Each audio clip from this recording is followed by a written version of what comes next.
Praise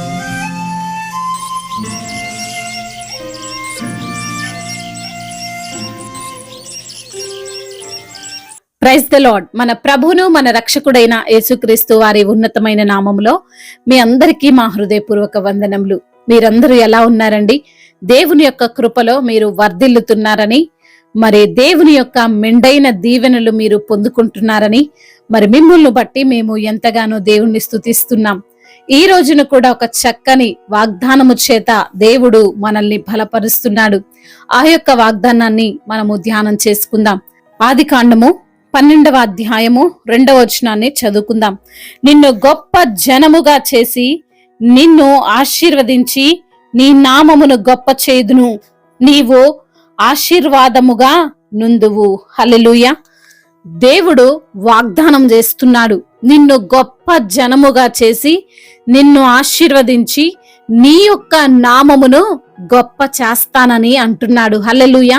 ఈ రోజున నువ్వు అనుకుంటున్నావేమో, నేను పేరు ప్రఖ్యాతులు సంపాదించాలని ఆశపడుతున్నాను, మరి దేవుడు నా పేరును ఘనపరచాలని నేను కోరుకుంటున్నాను, మరి నా పరిస్థితి చూస్తే ఇలా అయిపోయింది, నేను ఎప్పుడు కూడా విజయాన్ని సాధించలేని వ్యక్తిగా ఉన్నాను అని ఈ రోజున నువ్వు దుఃఖపడుతుంటే దేవుడు నీతో మాట్లాడుతున్నాడు. నీ యొక్క నామమును గొప్ప చేస్తానని అంటున్నాడు. హల్లెలూయా. ఈ యొక్క వాగ్దానము అబ్రహాముకు దేవుడు అనుగ్రహించినటువంటి వాగ్దానం.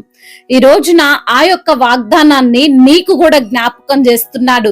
అబ్రహాము దేవుని యొక్క మాటకు లోబడి తన యొక్క బంధువులను విడిచి, తన యొక్క దేశాన్ని విడిచి, దేవుని యొక్క మాటకు విధేయత చూపి దేవుడు చెప్పినటువంటి వాగ్దాన దేశమునకు ఆయన బయలుదేరాడు. హల్లెలూయా. నేను చూపించు దేశానికి నువ్వు వెళ్ళు, నీ యొక్క నామమును నేను గొప్ప చేస్తానని దేవుడు అబ్రహాముతో మాట్లాడుతూ బలపరుస్తున్నటువంటి మాట. ఈ రోజున నీవు కూడా, దేవుడు నీకు కూడా ఒక వాగ్దానం చేసే ఉన్నాడు. నీకు కూడా ఒక మాట చెప్పాడు. దేవుని యొక్క మాటకు నువ్వు విధేయత చూపించగలిగితే, దేవుని యొక్క మాట చొప్పున నీవు వినినట్లయితే నిన్ను కూడా, నీ యొక్క నామాన్ని కూడా ఆయన ఘనపరుస్తానంటున్నాడు. మన నామాన్ని మనం ఘనపరుచుకుంటే మనకు హెచ్చింపు రాదు, గాని దేవుడే మన నామాన్ని, మన యొక్క పేరును గొప్పదిగా చేస్తే అనేక జనములకు కూడా మన పేరు తెలుస్తుంది. హల్లెలూయా. అవును కదండి. అబ్రహాముకు వాగ్దానం చేసినట్లే తన యొక్క జనాంగమును దేవుడు విస్తరింపజేశాడు. తన యొక్క పేరు ఇప్పటికీ కూడా మారు మ్రోగుతూనే ఉంటుంది. ఏమనంటే, విశ్వాసులకు తండ్రిగా దేవుడు అబ్రహామును పిలిచాడు, అతని నామం తెలిసేలా చేశాడు. ఈ రోజున నీవు కూడా నీ నామము అందరికి తెలియాలన్నా, నీ నామము నీవు ఘనపరచబడాలన్నా, నీవు హెచ్చించబడాలన్నా, దేవుని యొక్క మాట ప్రకారము వినయముతో, విధేయతతో దేవుడి మాట వింటుంటే ఖచ్చితంగా దేవుడు నిన్ను హెచ్చిస్తాడని ఈ రోజున నీకు వాగ్దానం చేస్తున్నాడు. వాగ్దానం చేసిన దేవుడు నమ్మదగిన వాడు, నీతిమంతుడు. ఖచ్చితంగా ఆ వాగ్దానాన్ని మన జీవితంలో నెరవేరుస్తాడన్న విశ్వాసంతో మనం ఉండినట్లయితే ఖచ్చితంగా దేవుడు మనకు సహాయం చేస్తాడు.